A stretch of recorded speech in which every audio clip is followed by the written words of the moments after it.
बिस्मिल्लाहिर्रहमानिर्रहीम। नाज़रीन अस्सलाम वालेकुम। मैं हूं आपका मेज़बान साबिर शाकिर। वफाकी दारुल हुकूमत इस्लामाबाद से कुछ ताज़ा तरीन बल्कि इंतहाई अहम मालूमात। आज का प्रोग्राम भी हमारा स्पेशल प्रोग्राम है।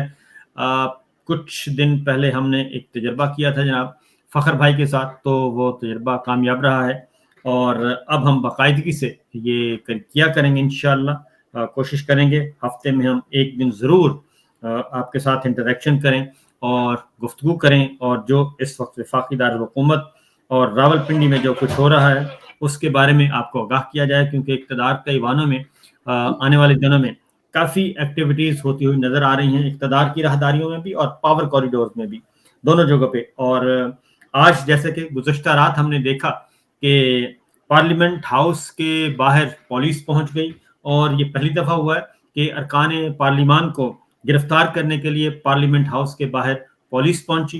और असद कैसर स्पीकर कौमी असम्बली ने आगाह भी किया स्पीकर को, डिप्टी स्पीकर को कहा गया कि जी बाहर पुलिस है और ये कोई बहुत बड़ा इवेंट करने वाले हैं, गिरफ्तारियां करने वाले हैं, अरकान असम्बली को अगवा करने वाले हैं। और फिर हमने देखा कि पुलिस पहुंची और शेर अफजल मरवत को गिरफ्तार कर लिया गया, जबकि बाकी ये सारी रात ये आंख मचोली जो है वो चलती रही। तो बहरहाल इस वक्त हम गुफ्तगू कर रहे हैं जी कुछ इम्पोर्टेंट डेवलपमेंट्स इसके साथ भी, और ख़ास तौर पे जब भी फ़खर भाई हुआ करेंगे हमारे साथ, हम कुछ ऐसी बातें सामने लेके आया करेंगे कि जो फर्स्ट टाइम हुआ करेंगी, उससे पहले कभी नहीं आई। तो मामला है फैसल फ़खर भाई, अस्सलाम वालेकुम। वालेकुम अस्सलाम। अच्छा, कल मैंने फैसल वाडा साहब को भी सुना, आपने भी सुना, और उसमें दो तीन बातें थी। तो एक चीज़ चल रही है जो हमें समझ आ रही है, वो ये है कि विद इन रैंक्स मामला जो है वो थोड़ा सा अपसेटिंग चल रहा है, कुछ अनरेस्ट पाया जाता है। और अनरेस्ट इस सेंस में कि जब से जनरल फैज़ हमीद की गिरफ्तारी हुई है, तब से ये चीज़ उनको टॉप सिटी से गिरफ्तार किया गया था, टॉप सिटी का कह के, और उसके बाद फिर 9 मई और उसके बाद फिर कॉन्स्पिरेसी आ गई। अब जो चीज़ें सामने आई हैं उस पर ज़रा मैं आपसे पूछना चाहूँगा। पहली बात कि जनरल बाजवा जनरल आसिम मुनीर को आर्मी चीफ बनाने के लिए तैयार नहीं थे, उनकी लिस्ट में जनरल आसिम मुनीर का नाम नहीं था। आप क्या कहते हैं? बिल्कुल, ये जनरल कमर जावेद बाजवा जो थे वो फैज़ हमीद के साथ अपने मामलात को लेके चल रहे थे। और जनरल फैज़ हमीद ने, आपको याद होगा कि जब इंडिया को पाकिस्तान ने मुंह तोड़ जवाब दिया था, उसके बाद से जनरल बाजवा की एक्सटेंशन की बात शुरू हुई थी। उनको एक एक्सटेंशन मिली थी। जनरल बाजवा उसके बाद मज़ीद 6 महीने की एक्सटेंशन चाह रहे थे, और इज़राइल को तस्लीम करने के हवाले से, कश्मीर को पशे-पुश डालने के हवाले से। और आपको याद होगा कि इमरान खान ने टीवी पे आकर लाइव में एक तकरीब में ये बात कही थी कि हाँ, मैंने सुना है कि कश्मीर पे कुछ हो रहा है। बेसिकली वज़ीर आज़म को अंधेरे में रखकर दुबई में जो खुफिया मुलाकातें हुई अजीत डोवल के साथ, और इमरान खान को पता ही नहीं था। फिर जब शाह महमूद कुरैशी को पता चला और उन्होंने इमरान खान को बताया, तो इमरान खान ने फिर कह दिया एब्सोल्युटली नॉट। अब फैज़ हमीद जो थे, उनको पता था कि जब 3 साल की एक्सटेंशन होगी तो उनका नाम जो है वो लिस्ट में आ जाएगा। और दूसरी तरफ जो आसिम मुनीर थे, वो जब लेफ्टिनेंट जनरल के ओहदे पर प्रमोट हो रहे थे तो वो मुल्क से बाहर चले गए थे, और उन्होंने सोचा था कि जब उनको रैंक देर से लगेंगे तो वो भी फिर 28 नवंबर को उस लिस्ट में सिरे फहरिस्त होंगे। एनी हाउ, ये जनरल फैज़ और जनरल आसिम के दरमियान जो आर्मी चीफ बनने की रेस थी वो तो एक तरफ थी, लेकिन जनरल बाजवा जो थे वो दोनों तरफ एक ऐसा डर्टी रोल प्ले कर रहे थे कि 26 नवंबर को, जब आपको याद है कि इमरान खान लॉन्ग मार्च जख्मी हालत में व्हील चेयर पर रावलपिंडी में यहाँ पहुंचे थे एग्रीकल्चर यूनिवर्सिटी के पास, तो उस वक़्त जो मेरी इत्तलात हैं कि जनरल आसिम के साथ एक खुफिया पैगाम का तबादला हुआ, और उन्होंने बाकायदा ये वाज़ेह किया था कि मैं आपकी बतौर आर्मी चीफ तकर्री के खिलाफ नहीं हूँ।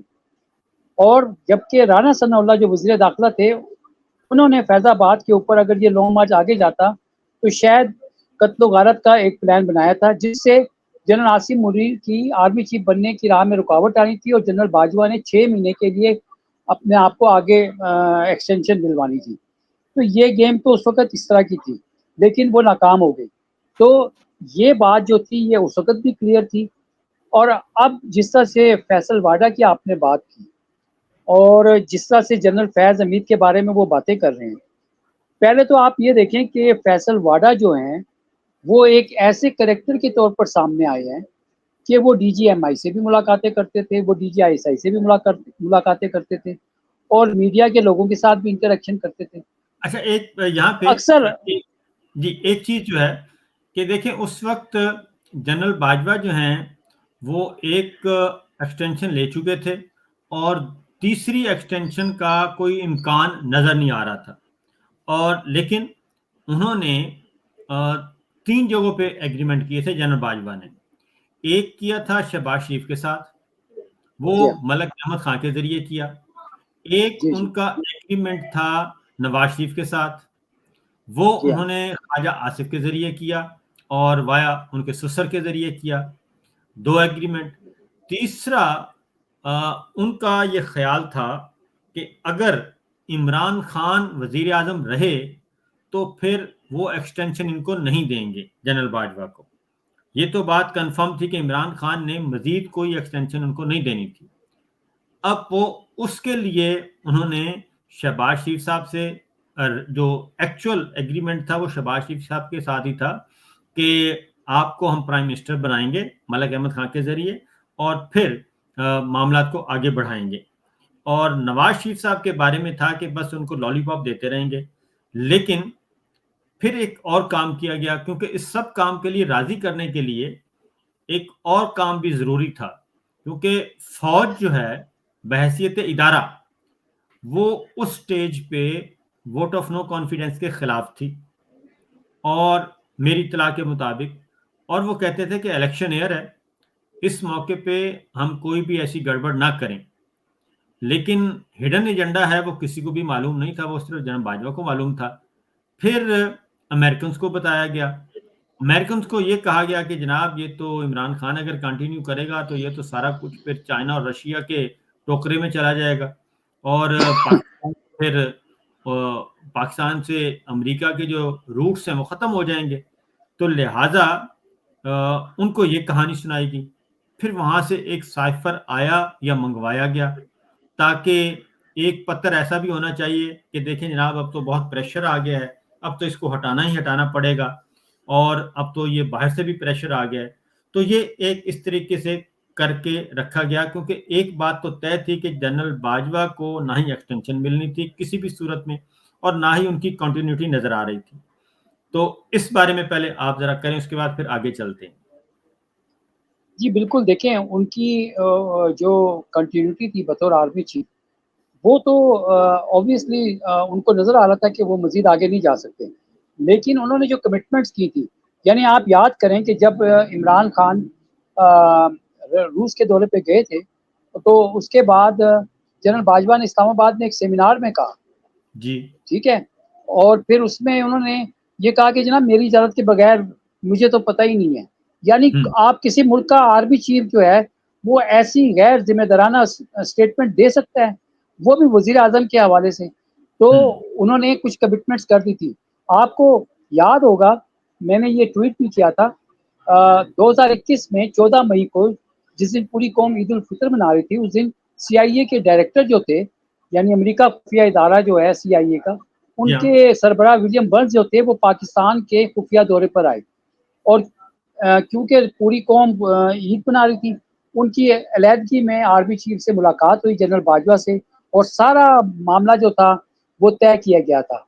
आप देखें कि कश्मीर को पसे-पूछ डालना, आर्टिकल 370 को इंडिया ने जिस तरह से ख़त्म जी हाँ, किया और फिर उसके बाद रशिया की कंडेमनेशन, यूरोपीय यूनियंस, कभी आपने देखा कि यूरोपीय यूनियंस कंट्रीज़ जो हैं वो किसी मुल्क के अंदर बैठकर उस मुल्क की खारजा पॉलिसी के हवाले से किसी विज़िट को कंडेम करें और धमकी लगाएँ? हुँ, इमरान खान ने उस वक़्त बतौर वज़ीर-ए-आज़म अवाम की जो मंगें थी उसकी तर्जुमानी की और शट अप कॉल दी सबको।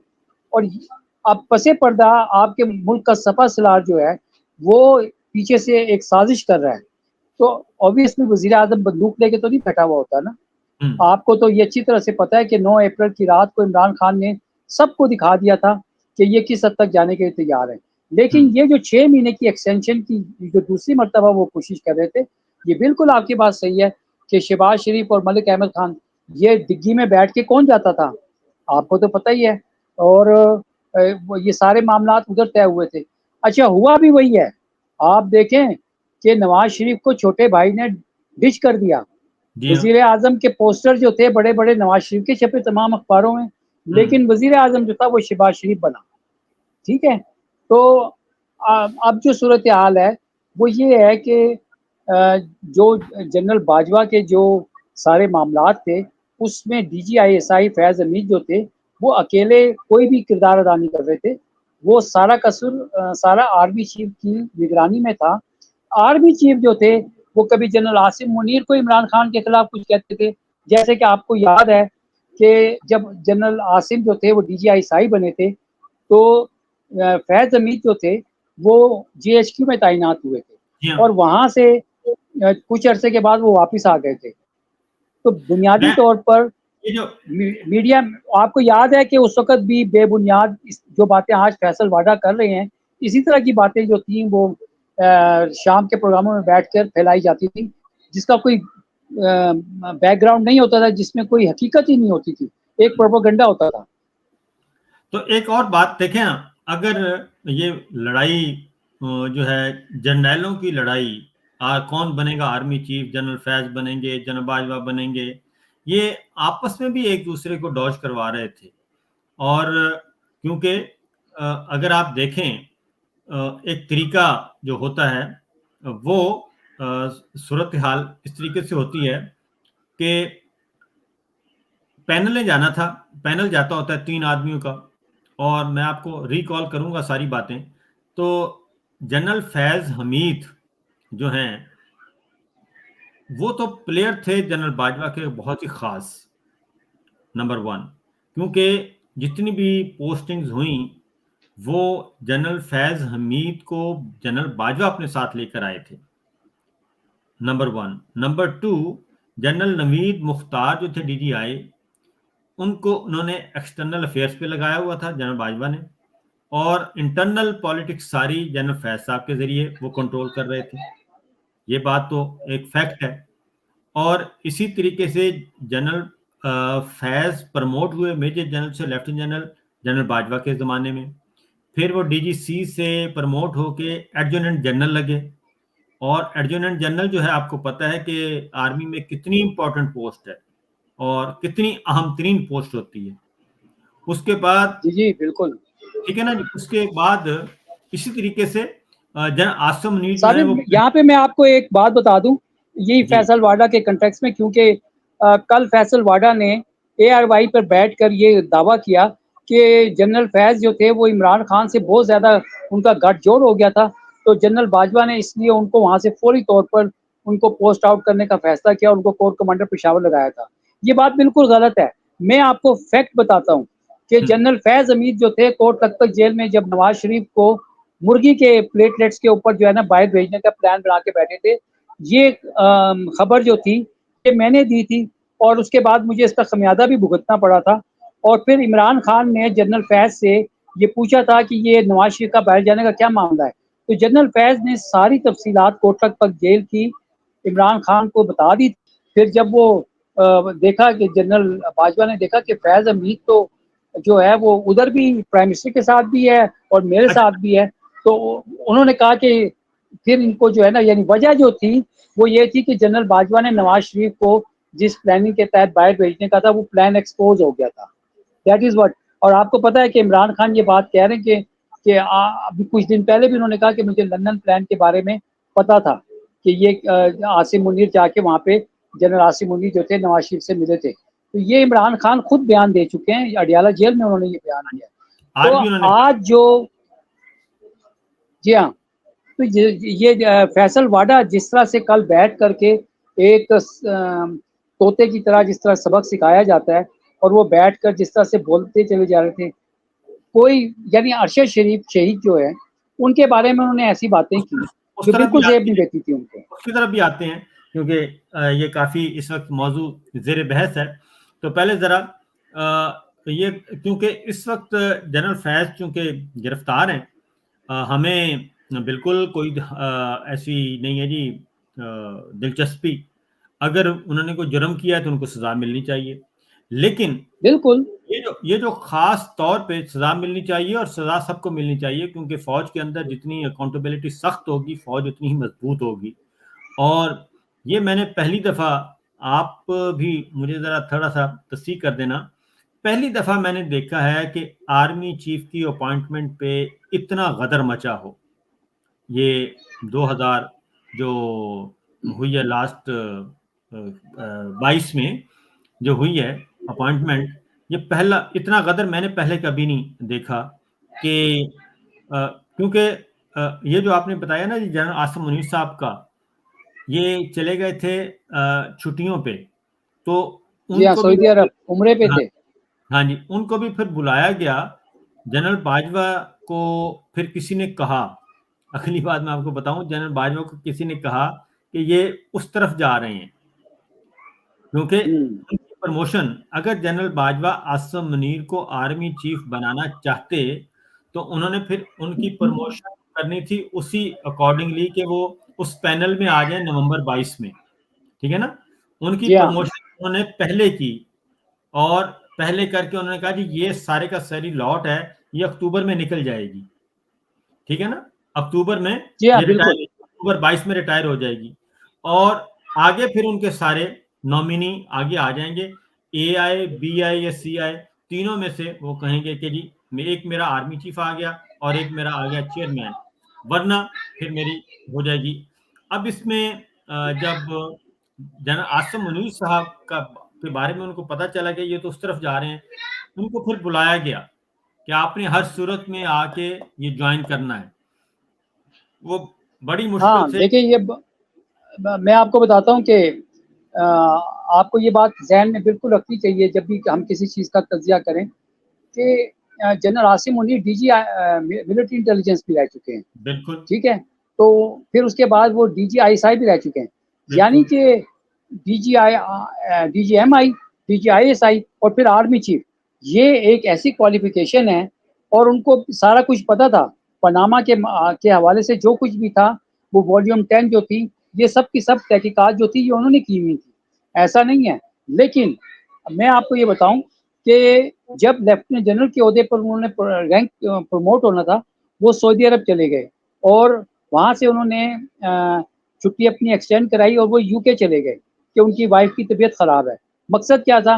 मकसद ये था कि जो 27 नवंबर को उनकी रिटायरमेंट हो रही थी, वो उसको खींच कर आगे 3 या 4 दिसंबर पे ले गए थे। फैज़ हमीद ने इसके ऊपर जनरल बाजवा से शिकवा किया। उसके बाद उनकी रिटायरमेंट की जो एज थी वो वापस की और उन्होंने कहा कि ये वो पॉइंट था जहाँ पर गेम जो थी कौन बनेगा आर्मी चीफ, वो एक सनसनीखेज़ मरहले में दाखिल हो गई थी। और आज मैं आपसे ये बात कर रहा हूँ कि जिस तरह से जनरल फैज़ हमीद के मामले को आप देखें, आईएसपीआर की जानिब से प्रेस रिलीज़ में कहा गया कि वो एक टॉप सिटी हाउसिंग सोसाइटी थी, उसका मामला था। दूसरा मामला जो था, ये था कि पोस्ट रिटायरमेंट जनरल फैज़ हमीद जो थे, वो कोई सियासी एक्टिविटीज़ में इन्वॉल्व थे। अब जनरल फैज़ हमीद अगर इतने ही ताकतवर थे, तो 9 मई में वो तो फिर जीएचक्यू में घुस के जाके आर्मी हाउस पे कब्ज़ा कर लेते, आर्मी चीफ के दफ्तर पे कब्ज़ा कर लेते और वो वहाँ पे बैठ के अपने आप को डिक्लेयर कर देते आर्मी चीफ। हुँ, ये सब का सब जो इस वक़्त मेक बिलीव सिचुएशन बनाई जा रही है, ये लगता बज़ाहिर ऐसे ही है कि 9 मई के जो असल किरदार हैं, उनको एनआरओ दिया जाए और ये किसी के सर के ऊपर यानी कि जिसको हम कहते हैं ना कुर्बानी का बकरा, हाँ, ये हशप करने की कोशिश हो रही है। इसीलिए वन साइडेड एक नैरेटिव बिल्ड किया जा रहा है, ना उसको कोई काउंटर करता है। आपने देखा नहीं है कि फैसल वाडा जो हैं जैसे अलादीन का जिन लेके साथ में बैठे हुए हैं और वो जनाब बातें कर रहे हैं, मैं ऐसे था, मैं वैसे था, ये मेरे पास मालूमात थी, मैंने उनसे पूछा, मैंने जनरल आसिम से पूछा, उन्होंने कहा अल्लाह खैर करेगा, कोई मसला नहीं। यानी कि आज आप हुँ। फैसल वाडा जैसे कैरेक्टर के बारे में आप देखें लेकिन कि ये कितने एक डेंजरस हैं।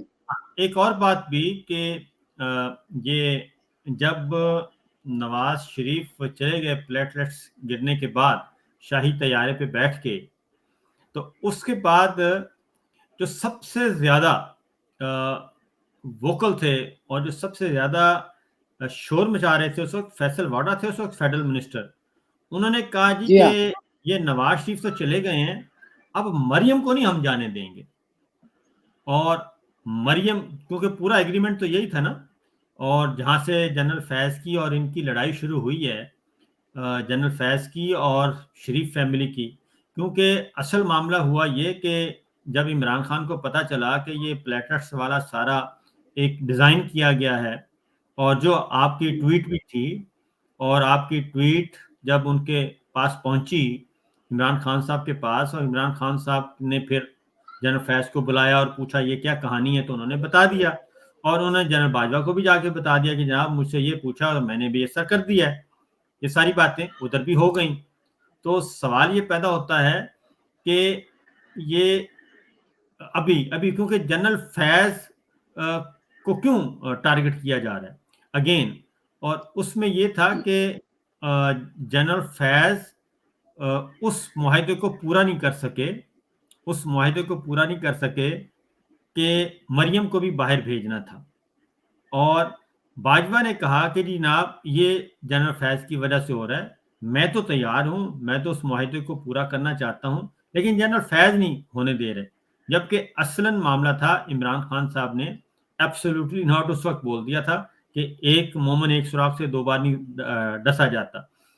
तो ये भी जी तो जी एक बिल्कुल। बिल्कुल, मैं तो आपको यही कह रहा हूँ कि पाकिस्तान या पाकिस्तान की आवाम से मुताल्लिक कुछ नहीं था। ये जैसे एक प्रोग्राम है ना, कौन बनेगा करोड़पति, पाकिस्तान में जिस तरह आपने कहा ना, ये कौन बनेगा आर्मी चीफ, ये मामला इतना संगीन हो गया कि अब हर कोई अपनी ज़ात में कैद हो गया। और उसके बाद फिर आपने देखा कि मईशत आज कहाँ पहुँची हुई है, सियासत आज कहाँ पहुँची हुई है, मुल्क का बेड़ा गर्क हो गया है।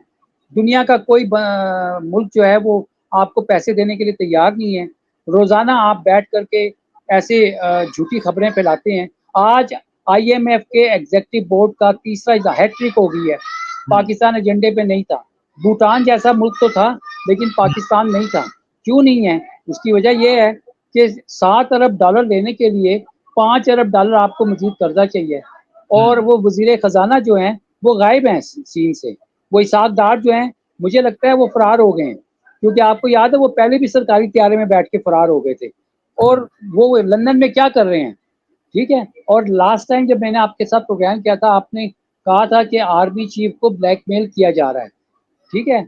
अब ये साबिक वज़ीर-ए-आज़म इमरान खान ने ये दावा किया है कि वहाँ पे बैठकर तहरीरी मुआहिदा हुआ। अब वो तहरीरी मुआहिदा जो था, उसकी वीडियो भी बनी। अब वो वीडियो क्या किसी को वापस दरकार है, ठीक है। इसीलिए मियाँ नवाज शरीफ जो हैं, वो यहाँ से नहीं जा पा रहे। उन्होंने जाने की कोशिश की 2-3 मरतबा, लेकिन नहीं जा पा रहे। और इसहाक डार जो थे, अचानक भाई उन्होंने डिप्टी फॉरेन मिनिस्टर जो थे अब बरतानिया के, उनको मुबारकी दी थी इलेक्शन में कामयाबी पर। और कहा कि जी उनको बरतानिया के वज़ीर ख़ारिजा ने नामा भेजा है। अचानक ही दफ्तर ख़ारिजा से प्रेस रिलीज़ आ जाती है। मतलब मेरा कहने का ये है कि बहुत कुछ जो है ना परेशानी जिस तरह से कल के जलसे के बाद से हो गई है, और आज आपने सुबह से लेके शाम तक जो चीखें सुनी हैं, तो कहीं पे वो कह रहे हैं ठंडा पानी पिएं, कहीं पे वो कह रहे हैं पुदीने का शरबत पिएं, कहीं पे जो है ना मरियम नवाज को जो है ना एसी के 4-4 एसी लगा के उसके नीचे बिठाया जा रहा है कि ठंडी हो जाएं, शांत हो जाएं, ठंडी हो जाएं, शांत हो जाएं, क्योंकि अमीन गंडापुर ने ऐसी बातें कह दी कि वो मरियम नवाज का मीटर शूट कर गया। अब जब वो मीटर शूट कर गया तो वो बिजली के मीटर शूट कर गए। तो अब समझ में नहीं आ रहा है कि कैसे वो करें।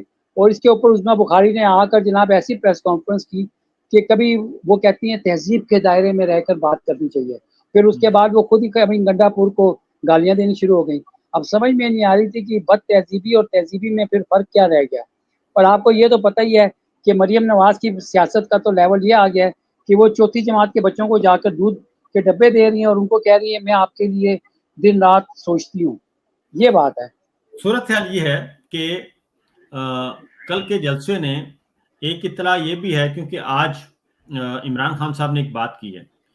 इमरान खान साहब ने कहा है कि एस्टेब्लिशमेंट ने राब्ता किया था। उन्होंने आज बात डिस्क्लोज कर दी है कि एस्टेब्लिशमेंट ने राब्ता किया था और एस्टेब्लिशमेंट ने ही आजम स्वाति साहब को भेजा और 22 अगस्त का जलसा हमने मुलतवी किया। 8 सितंबर की गारंटी दी गई, लेकिन 8 सितंबर के जलसे में भी रुकावटें खड़ी की गई, कंटेनर किए गए और इंतकामी कार्रवाइयां की गई, ये सब कुछ। तो क्या ऐसा है कि शहबाज शरीफ साहब और मरीम साहबा और ख़ासतौर पे नून लीग, क्योंकि ये दो ही डिस्टर्ब होंगे ना, तो इनकी मिलिट्री एस्टेब्लिशमेंट के बारे में भी कोई राय तब्दील हो रही है? देखिए, कल सुबह एक ऐसी इत्तला थी जिसको मैंने कोशिश की कि उसको वेरीफाई किया जाए। सिविल मिलिट्री लेवल के ऊपर एक राब्ता हुआ और ये जो जलसे को सबोताज करने का मामला था, बेसिकली ये आर्मी चीफ ने जो कमिटमेंट दी थी, एस्टेब्लिशमेंट ने जो कमिटमेंट दी थी कि जलसा आप 8 सितंबर को कर लें, उसको डैमेज करने के लिए, उसको सबोताज करने के लिए, लेट डाउन करने के लिए उनको कुछ मनसूबाबंदी हुई थी। लेकिन फिर मैसेज सख्त किया, क्योंकि आप देखें कि कल इस्लामाबाद पुलिस ने अचानक जो है ना शेयरिंग शुरू कर दी। ठीक है, अच्छा, आपको वो लोग तो नजर ही नहीं आए कि पथराव करने वाले कौन थे। अंधेरे में शेल जा रहे हैं उस तरफ, ठीक है जी, और यकदम बताया कि एसएसपी साहब जख्मी हो गए। तो एसएसपी साहब कहाँ से जख्मी हो गए हैं, ठीक है, और 10 पुलिस वाले जख्मी हो गए। फिर उसके बाद बाकायदा तमाम आपके नेशनल मीडिया के ऊपर एक सीन क्रिएट किया गया, ओहो एफसी बुला ली गई, ये कर दिया गया। यानी कि सुबह से लेके शाम तक इस्लामाबाद को वार जोन बना दिया गया। पूरी इंटरनेशनल मीडिया जो था वो कह रहा था कि पाकिस्तान का कैपिटल जो है वो कंटेनरिस्तान बन चुका है और इस्लामाबाद और रावलपिंडी के दरमियान राब्ते मुनक़ता हो गए। आप मुझे एक बात बताएं कि वो लोग जो ताजिर बरादरी है जिनकी आजकल कोई कमाई नहीं है, ठीक है, ये इस तरह से सारा कुछ करके जब आपने इंतज़ामिया ने उनको इजाज़त दे दी, आप देखें किस तरह से हर्डल क्रिएट किए गए, कहाँ किस तरह से लोग वहाँ पहुँचे और उसके बाद वहाँ पे ऐसे-ऐसे गड्ढे निकले कि कल एक वर्कर जो था पीटीआई का, वो उस गड्ढे में गिर गया था, उसको वहाँ से बड़ी मुश्किल से निकाला। तो आप ये देखें, उसके बावजूद लाखों की तादाद में लोग वहाँ पर पहुँचे। इंटरनेशनल मीडिया ने इसको रिपोर्ट किया, नहीं किया तो आपके लोकल मीडिया ने रिपोर्ट नहीं किया। ये तो हालत है कि आप एक तरफ पूरे मुल्क में ताजिरों की स्ट्राइक होती है, तो आपके अखबारात में खबर नहीं छपती। मुल्क की सबसे बड़ी सियासी जमात, अभी आप ये मुझसे लिख लें कि शंघाई कोऑपरेशन ऑर्गेनाइजेशन का सरबराही इजलास 15 अक्टूबर को होने जा रहा है। ठीक है, मुल्क की सबसे बड़ी सियासी जमात, जो मुल्क में सबसे ज़्यादा सियासी इस्तेकाम, माशी इस्तेकाम, समाजी इस्तेकाम, तिजारत, सियासत, हर चीज़ जो है वो ला सकती है। आप शंघाई कोऑपरेशन ऑर्गेनाइजेशन की जो ट्रेड पोटेंशियल है वो 22 ट्रिलियन डॉलर है, 22 खरब डॉलर है और उनके सरबराह जो हैं वो पाकिस्तान में आ रहे हैं। तो मुल्क की सबसे बड़ी सियासी जमात के लीडर को आप कैसे जेल में रखेंगे? आप क्या पैगाम देंगे कि जनाब पाकिस्तान में तो जाली हुकूमत बैठी है। जाली हुकूमत ये है कि शहबाज शरीफ अब बगलों में झाँकता है, ठीक है? वो जो सब कल सबको कहता फिरता था बेगर्स कांट बी चूजर्स, ठीक है? आज उसके कशकोल में कोई थूकने के लिए तैयार नहीं है। आईएमएफ ने 7 अरब डॉलर की कमिटमेंट इमरान खान की कमिटमेंट पे की थी। ये बात ये बता नहीं रहे हैं। इमरान खान को बाहर निकालना जेल से बिल्कुल, मैं आपको ये कह रहा हूँ कि अब पाकिस्तान को बचाना है तो इमरान खान को बाहर लाना है, ठीक है ना? इसीलिए कल संगजानी में इमरान खान सबके दिल भर जानी थे। तो ये अब आज आया है कि क्योंकि 19 सितंबर का जो आया शेड्यूल आईएमएफ का, तो उसमें भी पाकिस्तान शामिल उसमें नहीं है, उसमें डिस्कस नहीं किया जाएगा। 18 सितंबर, जी हाँ। एक आपने कहा 15 अक्टूबर शंघाई ताउन तंजीम, और उस वक्त शंघाई ताउन तंजीम में ये सारी चीज़ें 15 अक्टूबर की डेडलाइन आपने बताई है।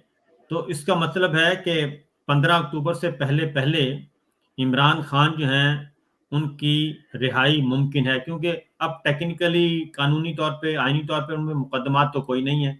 ये जो नैब तरामीम लेके आए हैं वो मुकदमा भी अब आज ट्रांसफर हो गया, कल ट्रांसफर कर दिया गया उनको स्पेशल कोर्ट को।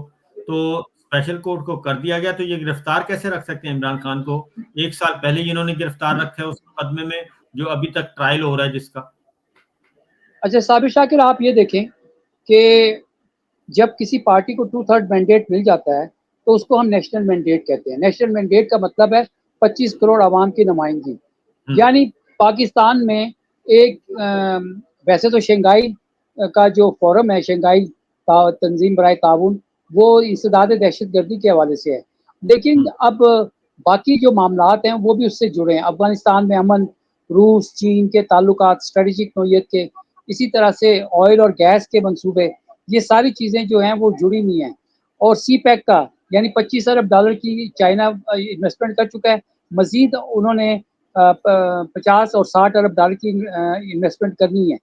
अब आप मुझे बताएं कि नेशनल मैंडेट का मतलब है 25 करोड़ आबादी, और 25 करोड़ आबादी का लीडर जो है उसको आप कैद रखेंगे तो खाक यहाँ पर।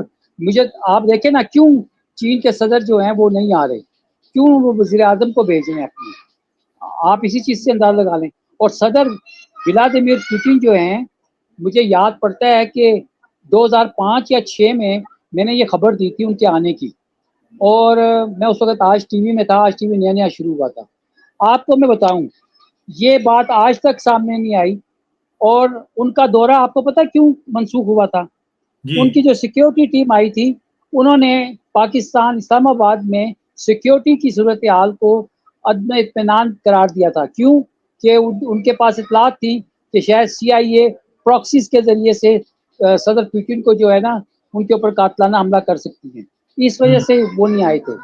तो आप मुझे एक बात बताएँ कि इंडिया के साथ वो कहते हैं कि आप इंडिया को जो है ना खित्ते का बहादुर सिंह मान लें और बॉर्डर खोल दें अपने। ठीक है, मुसलमानों के साथ जो इंडिया वहाँ पे कर रहा है, ठीक है, तो उसके बाद आप क्या इंडिया के साथ किस तरह बगलगीर होंगे? तो मैं आपको ये बता रहा हूँ कि जो सबसे अहम बात है, ये जो दावा किया जा रहा है ना कि इमरान खान को मिलिट्री कोर्ट में लेके जाया जाएगा, उसके अंदर बहुत सारे कानूनी मामलात ऐसे आ गए हैं कि अब आप कहानी के स्क्रिप्ट को हॉलीवुड या बॉलीवुड का स्क्रिप्ट तो नहीं बना सकते। ठीक है ना?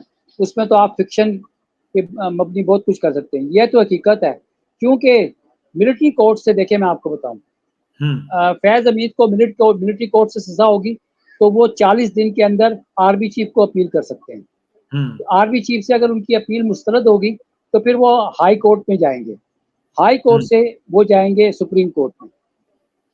तो आप मुझे बताएँ कि ये 9 मई को इतना बड़ा ऑर्केस्ट्रेट करने के लिए क्या आप बॉलीवुड से किसी स्क्रिप्ट राइटर को बुला रहे हैं? ठीक है? भई कानून और आइन जो है, उसके मुताबिक तो आपका इल्ज़ाम ये है कि जनरल फैज़ हमीद जो थे रिटायरमेंट के बाद बहुत सारी सरगर्मियों में मुलव्वस थे। जी तो हाँ। अब आप मुझे बताएँ कि जैसे मैंने आपको कह दिया कि इमरान खान जेल के अंदर, जनरल फैज़ रिटायर हो चुके, ठीक है? बल्कि खुद उन्होंने रिटायरमेंट ली थी। कोई जनरल बाजवा जो थे वो खुद अपने की मैन तमाम कोर्स में लगा के गए थे, पोस्टिंग ट्रांसफर्स करके गए थे। फिर जनरल आसिम मुनीर ने आके कुछ किया, और अभी इस महीने में और अगले महीने में पोस्टिंग ट्रांसफर्स आ रही हैं, बड़ी अहम किस्म की तकर्रियाँ आ रही हैं। तो आसिम मुनीर जो हैं, अगर उन्होंने माशी तौर पर मुल्क को आगे ले जाना है, तो ये ग्राउंड रियलिटी इनको समझ लेनी चाहिए, और मेरा ख्याल में समझ भी आ गया है। ये जो चीखें निकल रही हैं, ये इसी वजह से निकल रही हैं। और आपने देखा नहीं है, कल फैसल वाडा जो थे वो ARY पे थे, आज फैसल वाडा पता नहीं किसी और चैनल पे थे, कल को किसी और चैनल पर होंगे।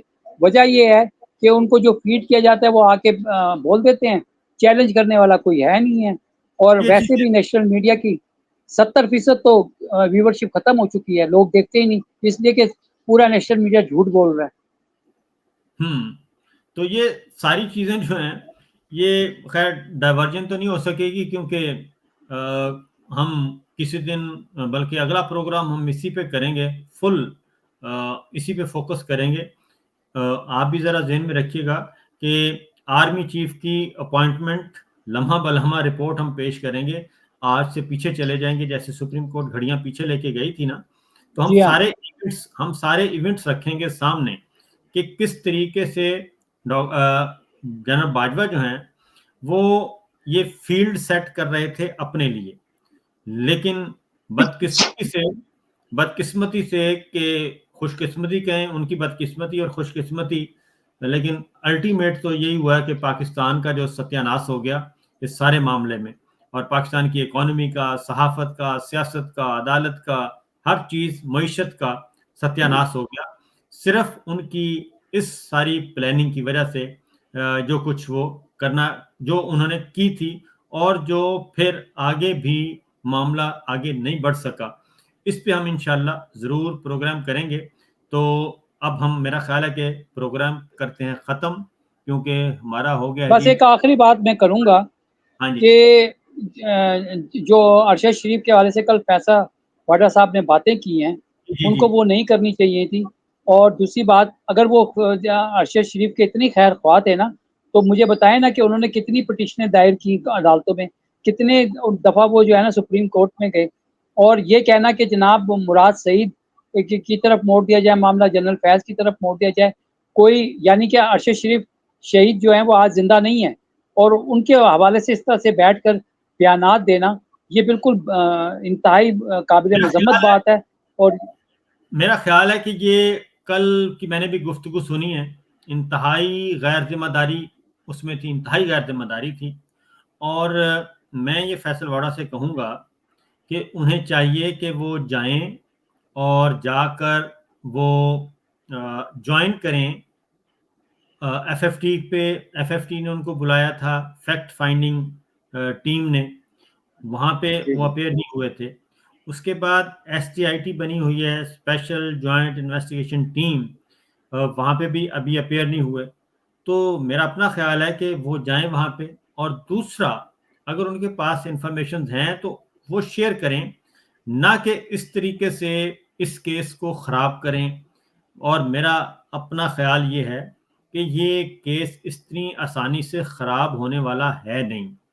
शहीद अरशद शरीफ का केस जो है, ये डिले हो सकता है, इसमें ये ना ही डाइवर्ट होगा और ना ही ये ख़राब होगा, क्योंकि इस तरीके से, क्योंकि ये मुमकिन नहीं है कि आप इसको मीडिया ट्रायल के ज़रिए या एक मीडिया नैरेटिव के ज़रिए इस सारी सूरत हाल को आप किसी और तरफ ले जाने की कोशिश करें, क्योंकि हम भी इंतज़ार कर रहे हैं, आप भी इंतज़ार कर रहे हैं, कोई जुडिशल कमीशन बने और तगड़ा जुडिशल कमीशन बने, तो उसमें जाके फिर सारी बातें बताई, फैसल वाडा साहब जाएं और जाके बताएं।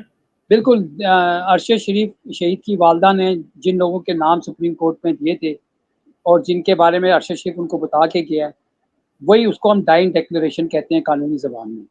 ठीक है? हम्म, तहकीकात का आगाज़ वहीं से होगा, जिन्होंने अरशद शरीफ के खिलाफ मुकदमात बनाए, जिनकी वजह से अरशद शरीफ को मजबूर होकर यहाँ से जाना पड़ा।